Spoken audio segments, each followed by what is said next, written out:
है तो आफ्टरनून है वो गुलशन से बच्चे खेल लेने का, तो उस वक्त आपके पास दो बेनिफिट होगा, बच्चा serious. Bismillahirrahmanirrahim. Assalamu alaikum. This is your chemistry teacher for first year. Today our topic is from the chapter number 2, that is the numericals, from the topic Graham's law of diffusion. जैसा कि last time हम लोगों ने Graham law of diffusion किया था, तो आज हम उसके न्यूमेरिकल्स करेंगे। अच्छा, एक बात जो मैं आप लोगों को ऑन रिकॉर्ड बताना चाह रहा हूँ वो ये कि कल हमारे पास वेडनेसडे है।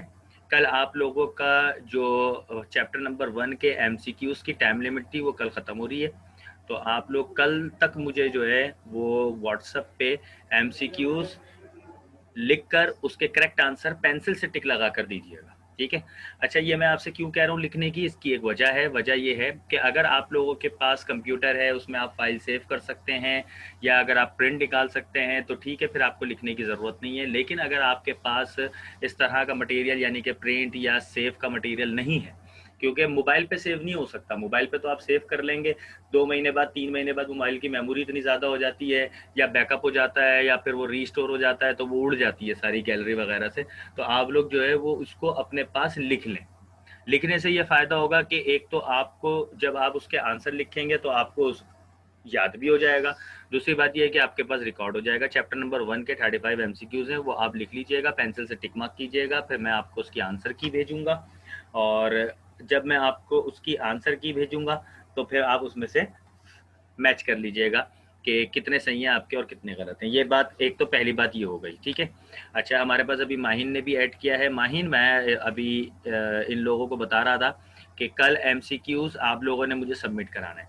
दूसरी बात यह है कि कल हम अपने रेगुलर टॉपिक ही कंटिन्यू करेंगे। फिर नेक्स्ट अभी हमारे पास माशान भी आ गई हैं, देखें 1 मिनट और ही वेट कर लें। फिर माशान भी आ गए हमारे पास।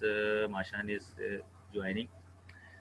यस, माशान भी आ गए, ठीक है जी। अस्सलाम वालेकुम। अभी हमारे पास इस वक्त जो है वो अल्हम्दुलिल्लाह तमाम स्टूडेंट्स आ गए हैं।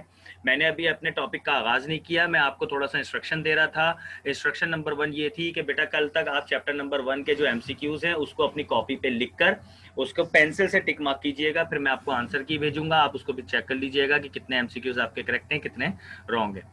अच्छा, दूसरी बात यह है कि आपके पास जो सबसे बड़ा सवाल आता है पेपर में वो एमसीक्यूज़ का ही आता है, इसलिए एमसीक्यूज़ को सीरियस लीजिएगा। नंबर 2, न्यूमेरिकल्स आपके पास जो है वो अच्छे खासे आते हैं फर्स्ट ईयर के अंदर, इसलिए न्यूमेरिकल्स को भी सीरियस लीजिएगा। और दूसरा, न्यूमेरिकल्स जो है वो आपको केमिस्ट्री को आसान करने में सबसे अहम किरदार अदा करेंगे। अगर आपका न्यूमेरिकल्स में हाथ सेट हो जाता है तो आपके लिए केमिस्ट्री आसान हो जाएगी। तीसरी चीज़ ये है कि अब तक चैप्टर नंबर 1 या चैप्टर नंबर 2 के अंदर हमारे पास लर्निंग वाले टॉपिक बहुत कम है, इसलिए न्यूमेरिकल्स के ऊपर ज़्यादा फोकस करिएगा और जो लर्निंग वाले टॉपिक्स हैं उसको आप याद कर लीजिएगा, ठीक है। अगर आप में से किसी के पास नोट्स नहीं है तो आप मुझसे रब्ता कर सकते हैं, मैं आपको नोट्स भी फराहम कर दूंगा, लेकिन चैप्टर वाइज जो है वो मैं आपको नोट्स दे दूंगा, ठीक है। अच्छा, इसके अलावा चौथी चीज़ ये है कि हमारे पास जो फर्स्ट ईयर का पेपर आता है बोर्ड का, उसमें एक सवाल आता है रीजंस का। रीजंस में क्या होता है कि आपसे एक सवाल पूछा जाता है, वो सवाल पूरी बुक में किसी भी चैप्टर के किसी भी टॉपिक से कहीं से भी वो सवाल उठा के वो आपसे दे देते हैं और उस सवाल का जवाब आपको देना होता है, ठीक है। रीजंस जो है वो वाई वाले क्वेश्चन होते हैं, WHY, क्यों। तो उस क्यों का आपको रीजन देना होता है कि ऐसा क्यों है। Why a drop of water is spherical, drop of water spherical क्यों होता है। कि अगर हम शहद को हीट करें तो फिर वो तेजी से क्यों बह लेता है, ठीक है। ये इन सारी चीज़ों के जवाब आपको देने होते हैं, लाजमी सी बात है। तो इस क्यों के जवाब आप तब देंगे जब आपके कॉन्सेप्ट बेहतर होंगे, यानी कि आपने कॉन्सेप्शनल केमिस्ट्री आपने पढ़ी होगी, आपने नॉलेज हासिल की होगी, रट्टा से आप दूर होंगे, आपने समझा हुआ होगा। जो हम अपने यहाँ पर लेक्चर्स दे रहे होते हैं तो वो सारी चीज़ें अगर आपने समझी हुई हैं तो फिर आप रीजंस के जवाब आसानी से दे सकते हैं। तो इसलिए अब तक हम लोगों ने चैप्टर 1 पढ़ लिया और चैप्टर 2 भी हमारा तकरीबन हाफ होने वाला है। तो हम क्या करेंगे, कल तो हम अपना एक रेगुलर टॉपिक पढ़ेंगे। नेक्स्ट वीक मंडे वाले दिन हम कोई नया टॉपिक नहीं पढ़ेंगे बल्कि आप लोगों के क्वेश्चंस लेंगे, ठीक है। यानी कि क्वेश्चंस फ्रॉम फातिमा, हादिया, माहीन, माशान, मुहीब, जहरा और बिस्मा, हमारे पास आप लोगों की तरफ से जो जो क्वेश्चंस आएंगे मैं उन क्वेश्चंस का आपको जवाब दूंगा। आप सवाल पूछिएगा, सर ऐसा क्यों होता है, सर ऐसा क्यों होता है, सर ऐसा क्यों होता है, अगर ये होगा तो यूँ होगा। अगर कोई टॉपिक आपको प्रॉपर तरीके से समझ में नहीं आया वो आप पूछ लीजिएगा, ताकि मैं आप लोगों से आप लोगों के सवालात का मैं आपको जवाब दे दूँ, ठीक है। फिर उसके अगले दिन यानी कि ट्यूसडे वाले दिन जो है मैं आप लोगों से क्वेश्चन करूंगा और आप लोगों ने उसके क्वेश्चन के मुझे आंसर दे रहे हैं। ये हमारा एक ऑनलाइन सेशन होगा, ठीक है। फिर उसके बाद चैप्टर नंबर 1 के कुछ रीजंस होंगे, वो मैं रीजंस आपको असाइनमेंट की सूरत में दूंगा। उस रीजन के मुझे आंसर चाहिए आपकी ओन वर्डिंग में। तो इस तरह हमारे चैप्टर नंबर 1 के 3 फॉर्मेट में टेस्ट हो जाएंगे। एक, मैंने आप लोगों से असाइनमेंट लिया न्यूमेरिकल्स का। 2 के मैंने आप लोगों से एमसीक्यूज लिया। और तीसरा, मैं आप लोगों से रीजंस लूंगा, ठीक है। तो आपका चैप्टर नंबर 1 हो जाएगा। फिर हम इसी तरह चैप्टर नंबर 2 के साथ करेंगे, लेकिन इस दफा हम न्यूमेरिकल इकट्ठे नहीं देंगे, टॉपिक वाइज देंगे, ताकि कम कम न्यूमेरिकल्स हो। 8-10 न्यूमेरिकल का असाइनमेंट दे दिया तो वो आप लोगों के लिए ज्यादा बर्डनाइज नहीं होगा, ठीक है। Now we are moving to our topic. और आज का जो हमारा टॉपिक है वो हमारा टॉपिक है फ्रॉम द चैप्टर नंबर 2। और टॉपिक है हमारा ग्राहम्स लॉ ऑफ डिफ्यूजन। चलें एक हम सैंपल चेक करते हैं कि हमारे स्टूडेंट्स ने कितना इसको सीखा, कितना इसको समझा। चलिए जी, 1 बाय 1 मुझे जरा क्वेश्चन के आंसर कीजिएगा। जिसका मैं नाम लूंगा फौरन अपना माइक अनम्यूट कीजिएगा और मुझे जवाब दीजिएगा। अगर आपको जवाब नहीं आता तो माइक अनम्यूट करके आप बोलते हैं पास द क्वेश्चन, ताकि हमारा टाइम ज़ाया ना हो। क्योंकि ये रिकॉर्डिंग हो रही है कि जब आप रिकॉर्डिंग के अंदर हम ये इसको दोबारा सुनते हैं तो फिर उसके अंदर बीच में एक ब्लैंक जो है ना वो टाइम हमारा गुजर रहा होता है, ठीक है। तो सबसे पहले हादिया माइक अनम्यूट कीजिएगा। जल्दी से बताइएगा डिफ्यूजन के मायने क्या है, डिफ्यूजन की डेफिनेशन क्या है। सर डिफ्यूजन का मतलब होता है फैलना और ज्यादा से मतलब हाई कंसंट्रेशन से लो कंसंट्रेशन पे जाना। ठीक है, चलें ठीक है। अब हादिया मजीद हमें आगे थोड़ा सा और गाइड करें और ये बताइए कि ग्राहम लॉ ऑफ डिफ्यूजन जो है, ये डिफ्यूजन किसकी बात हो रही है, गैस की, लिक्विड की, किसकी बात हो रही है। सर गैस की बात हो रही है। गैस की बात हो रही है, शाबाश, वेरी गुड। अब आप अपना माइक अनम्यूट कर लें। सेकंड, फातिमा माइक म्यूट करें, माइक अनम्यूट करें जल्दी से। और अब हमें आप सवाल का जवाब दीजिएगा कि गैस की डिफ्यूजन और लिक्विड की डिफ्यूजन में क्या फर्क है, किसकी ज्यादा होती है। गैस की ज्यादा होती है। गैस की ज्यादा होती है, इसका मतलब है लिक्विड की डिफ्यूजन स्लो होती है, गैस की डिफ्यूजन फास्टर होती है। अच्छा एक बात बताइएगा, अगर हमारे पास 3 से 4 गैसेस हैं तो कौन सी गैस ज्यादा जल्दी डिफ्यूज होगी, यानी कि कौन सी गैस ज्यादा जल्दी फैलेगी। जिसकी ज्यादा डेंसिटी होगी। जिस गैस की ज्यादा वो डेंसिटी होगी। गैस जी। नहीं, और इसका रेट ऑफ ना ना ना, हमने जिसका कुछ और वॉल्यूम ज्यादा होगा और उसमें मास कम होगा। मास मास मास है इसका रीजन। मास के बारे में बताइए। जिसका मास कम होगा वो गैस जल्दी जिसका डिफ्यूज मास होगी, कम होगा वॉल्यूम ज्यादा जी। वो जल्दी डिफ्यूज होगी। डेंसिटी के लिहाज से हम ये देखते हैं कि जिस कंटेनर की डेंसिटी ज्यादा होगी उसका रेट ऑफ डिफ्यूजन कम होगा। ये मैंने कल बताया था कि डेंसिटी और मास, ये दोनों चीजें जो है ना रेट ऑफ डिफ्यूजन से इनवर्सली प्रोपोर्शनल है, उलट काम करती है। डेंसिटी ज्यादा, rate of diffusion come. Density come, rate of diffusion ज्यादा। इसी तरीके से मास कम, रेट ऑफ डिफ्यूजन ज्यादा। मास ज्यादा, rate of diffusion come. Good बेटा। अच्छा इसके अलावा माशान जरा माइक अनम्यूट कीजिएगा, सही है। और मुझे बताइएगा ये डेंसिटी और रेट जो डिफ्यूजन है ये अभी हमने इनवर्सली प्रोपोर्शनल कहा है, ठीक है जी। तो इनवर्सली प्रोपोर्शनल एग्जांपल दे दें। कल मैंने एग्जांपल दी थी परफ्यूम की, जरा बताएं कैसे हम ये, अगर हम किसी को समझाना चाहें कि डेंसिटी ज्यादा होगी तो रेट ऑफ डिफ्यूजन कम होगा, या डेंसिटी कम होगी रेट ऑफ डिफ्यूजन ज्यादा होगा, इसको जरा एग्जांपल में समझाएं जरा। सर जी क्लास में नहीं थी, रिकॉर्डिंग चेक लेक्चर की, नहीं रिकॉर्डिंग चेक नहीं की। सर। नो सर आज करूंगी। अच्छा अच्छा चलें ठीक है। ये बताएं माहीन आप कल की क्लास में थी, आप इस वक्त जरा अनम्यूट करें। जहरा भी थी हमारी कल की क्लास में तो, लेकिन जहरा अभी इस वक्त चली गई हैं। माहीन माइक अनम्यूट कीजिएगा।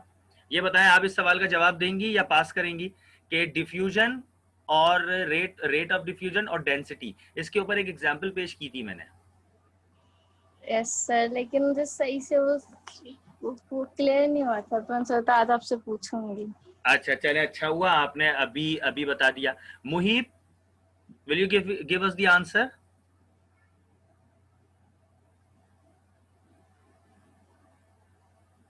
यस मुहीब, मुहिब की तो आवाज नहीं आ रही हमारे पास। चले मैं काम करता हूँ, मैं आपको जरा इस चीज के बारे में मैं गाइड कर देता हूँ। मैंने कल जो एग्जाम्पल दी थी वो ये एग्जाम्पल दी थी, सपोज करें मैं एक बंद कमरे में बैठा हूँ, ठीक है। अब बंद कमरा है, बंद कमरे का वॉल्यूम भी आपका लिमिटेड होगा, उसके अंदर सामान भी हैं, आप लोग भी हैं, तो उस बंद कमरे की डेंसिटी होगी ज्यादा, ठीक है, बनिस्बत एक खुले कमरे के। ओ सॉरी, बंद कमरे की, हाँ मैं सही कह रहा हूँ, बंद कमरे की जो डेंसिटी होगी वो ज्यादा होगी बनिस्बत खुले कमरे के। खुले कमरे की डेंसिटी होगी कम। क्यों? क्योंकि खुले कमरे का वॉल्यूम बहुत ज्यादा होता है। मैंने आपको एग्जांपल दी थी कि ग्राउंड की डेंसिटी बहुत ही क्या होती है, डेंसिटी बहुत ही लो होती है, और एक बंद कमरे की डेंसिटी बहुत ज्यादा होती है, ठीक है। तो ऐसी सूरत में क्या होता है कि जब हमारे पास एक बंद कमरा है जिसके पास हमारे पास वॉल्यूम लिमिटेड है, उसके अंदर मास बहुत ज्यादा है, तो उसकी डेंसिटी हो जाएगी बंद कमरे की बहुत ज्यादा, तो यहां पर रेट ऑफ डिफ्यूजन होगा कम, यानी कि गैस फैलेगी नहीं, उसी रूम में ही रहेगी। लेकिन अगर मैं किसी खुले कमरे की, कॉमन की, लॉन्च की, छत की या किसी ग्राउंड की बात करूं, तो उसकी डेंसिटी क्या होगी? उसकी डेंसिटी होगी कम, ठीक है। क्यों? क्योंकि उसका वॉल्यूम बहुत ज्यादा होगा तो उसकी डेंसिटी लो होगी। जब डेंसिटी लो होगी तो गैस के मॉलिक्यूल को ज्यादा जगह मिलेगी घूमने की, तो इसलिए रेट ऑफ डिफ्यूजन क्या होगी? हाई होगी। इसलिए हम कहते हैं कि density is inversely proportional to the rate of diffusion, ठीक है।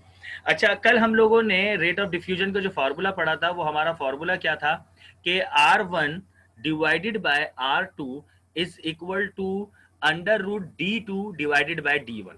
और एक फार्मूला और हमने और पढ़ा था कि R2 divided by R1 is equal to under root M2 divided by M1, क्योंकि हमने इस डेंसिटी और मास से ये हमने दो फार्मूलाज निकाले थे ग्राहम लॉ के, ठीक है।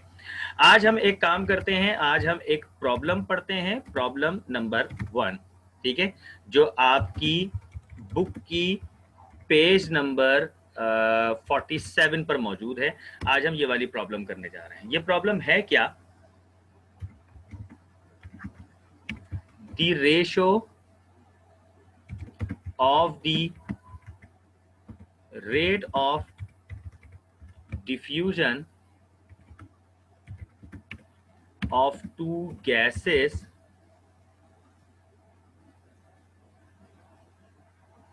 दो गैसेस के नाम बता दिए, A and B is 1.5:1।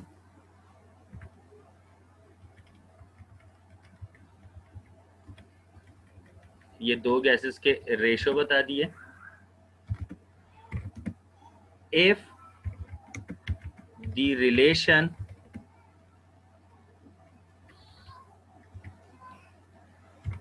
relative molecular mass of gas A is 16,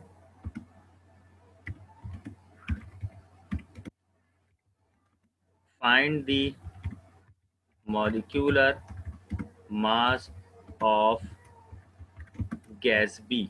ये हमारा सवाल है। और जैसा कि मैंने आप लोगों को बताया है कि हमें सबसे पहले सवाल को समझना होता है। अगर हमने सवाल समझ लिया तो फिर हमारे लिए न्यूमेरिकल हल करना बहुत आसान हो जाता है। इन्होंने सवाल ये पूछा है कि दो गैसेस हैं, एक गैस का नाम है A और एक गैस का नाम है B। उन दोनों गैसेस का जो रेट ऑफ डिफ्यूजन है, यानी कि फैलने का जो रेट है, वो इन्होंने हमें दिया है 1.5:1, यानी कि 1.5 जो है ये रेट ऑफ डिफ्यूजन है आपकी गैस A का रेट ऑफ डिफ्यूजन है, इसको मैं ब्लैक से कर देता हूं, और जो B का रेट ऑफ डिफ्यूजन है वो आपका रेड से ही रहने देता हूं, वो आपका 1 है, ठीक है। दो गैसेस का रेट ऑफ डिफ्यूजन दे दिया A एंड B, 1.5:1। 1.5 पहले आ रहा है तो वो A का रिलेशन हो जाएगा, और जो B आ रहा है वो रेशो 1 का हो जाएगा, ठीक है। अब इन्होंने ये कहा है कि अगर हमारे पास गैस A का मॉलिक्यूलर मास 16 है तो आप गैस B का मॉलिक्यूलर मास मालूम कर लें, ठीक है। यानी कि इसका मतलब ये कि इन्होंने हमसे डेंसिटी नहीं पूछी, इन्होंने हमसे मास पूछा है। तो सबसे पहला तो हम काम करेंगे, डेटा बनाएंगे, और डेटा बना के हम जो जो हमारे पास इंफॉर्मेशन सवाल से मिल गई है वो हम लिख लेंगे। Rate of diffusion of gas A, ठीक है, इसको हम कह देंगे R1, ठीक है। 1 को हम जरा शॉर्ट कर देते हैं, ठीक है। तो gas rate of diffusion of gas A, जिसको हम R1 कहते हैं, ये हो गया हमारे पास 1.5, ठीक है। और rate of diffusion of gas B जो है, जिसको हम R2 कह देते हैं, वो हो गया हमारे पास 1, ठीक है। फिर मॉलिक्यूलर मास ऑफ गैस ए इन्होंने हमें दिया है, जिसको हम कहते हैं M1, ठीक है। यानी कि पहली गैस है ना, तो हमने जब पहली गैस का रेट ऑफ डिफ्यूजन 1 कह दिया, तो पहली गैस का जो मॉलिक्यूलर मास होगा वो M1 हो जाएगा, ठीक है। वो कितना है? 16। तो बिल्कुल इसी तरीके से इन्होंने हमसे molecular mass of gas B पूछा है, वो हमें मालूम नहीं है, तो हम इसलिए लिखेंगे molecular mass of gas B, it means M2 is equal to question, ठीक है जी। अब हमने ये लिख लिया। अब हम जानते हैं कि हमारे पास जो फॉर्मूला है वो फॉर्मूला क्या है। वो फॉर्मूला हमारे पास है R1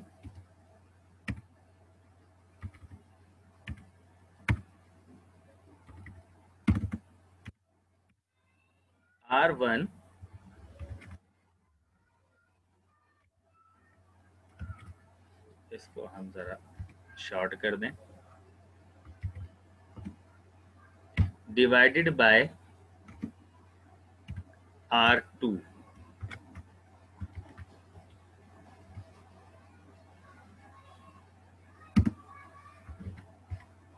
इज इक्वल टू,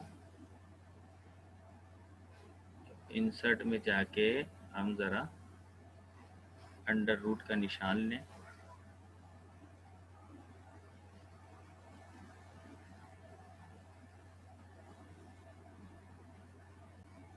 तो ये हमारे पास फॉर्मूला है R1 divided by R2 is equal to M2 divided by M1। अब लाजिम सी बात है, हमारे पास R1 भी है, R2 भी है, हमारे पास M2 नहीं है, जबकि M1 है हमारे पास। अब हम क्या करेंगे? अब हम जो है वो क्या करेंगे, R1 की जगह R1 की वैल्यू लिखेंगे, 1.5 डिवाइडेड बाय R2 की जगह R2 की वैल्यू लिखेंगे, इज इक्वल टू जो हमारे पास अंडर रूट M2 है उसको हम एज इट इज जाने देंगे,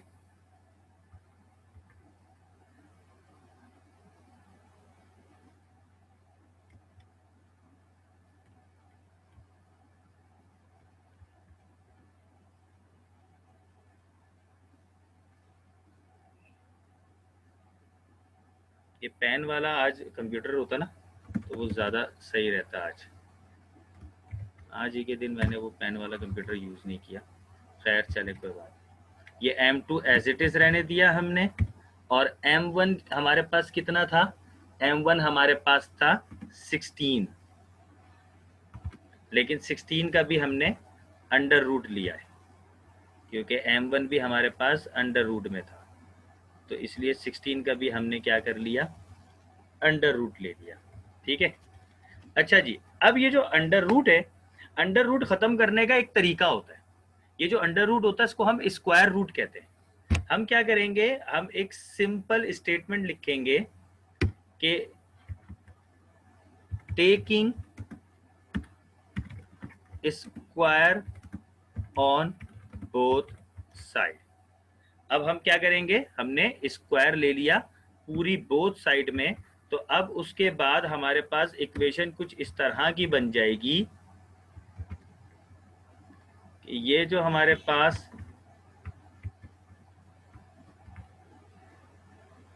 ये वाली जो लाइन है 1.5 डिवाइडेड बाय 1, ये हम इसको हम ब्रैकेट में लेते हैं, 1.5 डिवाइडेड बाय 1 ब्रैकेट में लेते हैं, और इसका हमने लिया स्क्वायर, ठीक है, इज इक्वल टू, और ये जो हमारे पास दूसरी वाली है यानी कि m2 डिवाइडेड बाय 16, ये जो हमारे पास अंडर रूट में है पूरी वैल्यू,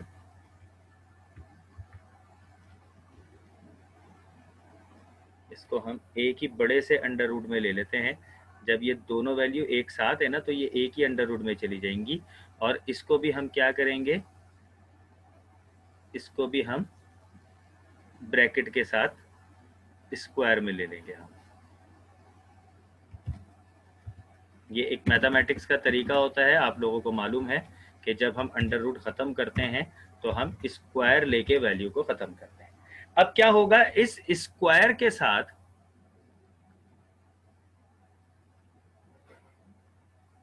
ये जो स्क्वायर है, इस स्क्वायर के साथ ये अंडर रूट कैंसिल हो जाएगा। ठीक है, ये मैं इसको बड़ा करके दिखा देता हूँ। इस स्क्वायर के साथ ये अंडर रूट कैंसिल हो गया। अब जैसे ये कैंसिल हुआ तो अब हम क्या करेंगे, अब हमारे पास जो वैल्यू होगी वो उस वैल्यू को हम देखें इस तरह लिखते हैं कि 1.5 और 1 का स्क्वायर लेंगे। आपको पता है 1.5 का जो स्क्वायर बनता है 2.25 बनता है, डिवाइडेड बाय 1 का स्क्वायर तो वही रहेगा, इज इक्वल टू ये अब हमारे पास m2 हो जाएगा। क्यों? क्योंकि अंडर रूट से स्क्वायर कैंसिल हो गया। ठीक है, और divided by 16 as it is आ जाएगा, क्योंकि 16 का जो अंडर रूट था वो स्क्वायर के साथ कैंसिल हो गया। ठीक है, अब हम क्या करेंगे, इस m2 का हम फॉर्मूला बना लेंगे। 16 डिवाइड हो रहा है, उधर जाके मल्टीप्लाई हो जाएगा, तो m2 का आपका फॉर्मूला ये बन जाएगा, कुछ इस तरह का बन जाएगा कि 2.25 मल्टीप्लाई बाय 16। ठीक है, जब हम 2.25 को 16 से मल्टीप्लाई करेंगे तो हमारे पास जो आंसर आएगा वो आंसर आएगा 36 ग्राम। ये हमारे पास मॉलिक्यूलर वेट हो गया दूसरे वाले का। तो ये हमारा एक न्यूमेरिकल था, बहुत सिंपल न्यूमेरिकल था, बस थोड़ा सा इस वक्त ये वर्ड आज हमने यूज किया तो वर्ड की टाइपिंग के अंदर ये अंडर रूट ने थोड़ा सा टाइम हमारा कंज्यूम किया, वरना वेरी सिंपल कि आपने जो फॉर्मूला लगाया उसमें से एक का आपको मास मालूम नहीं था। आपने क्या किया, सबसे पहले अंडर रूट खत्म किया। अंडर रूट कैसे खत्म किया, आपने स्क्वायर ले लिया दोनों तरफ, r1 डिवाइडेड बाय r2 का आपने स्क्वायर लिया, और m2 डिवाइडेड बाय 16 का आपने अंडर रूट का आपने स्क्वायर लिया। स्क्वायर से अंडर रूट कैंसिल हो गया, और जो आपके 1.5 वाली वैल्यू थी इसका आपने स्क्वायर निकाला और आपने फॉर्मूला चेंज करके इसका आंसर निकाल दिया। It is just simple. और इसी तरीके से हमारे जो है वो इसके न्यूमेरिकल्स होंगे। बस कुछ न्यूमेरिकल्स हैं तो थोड़े से डिफिकल्ट हैं, वो मैं आपको मजीद वजाहत करके समझाऊंगा, लेकिन इस वक्त वर्ड पे नहीं, वो मैं आपको उसी पेन वाले न्यूमेरिकल पेन वाले लैपटॉप पे ही समझाऊंगा मैं आपको, क्योंकि उसमें जो है वो न्यूमेरिकल इजीली हमारे हो जाते हैं, अच्छे खासे उसमें हमारे न्यूमेरिकल्स जो है ना वो आसानी से हो जाते हैं, प्रॉपर तरीके से हो जाते हैं। ठीक है, तो यहाँ मुझे बताइए, यहाँ किसी को कोई कंफ्यूजन, कोई सवाल है तो आप पूछ सकते हैं।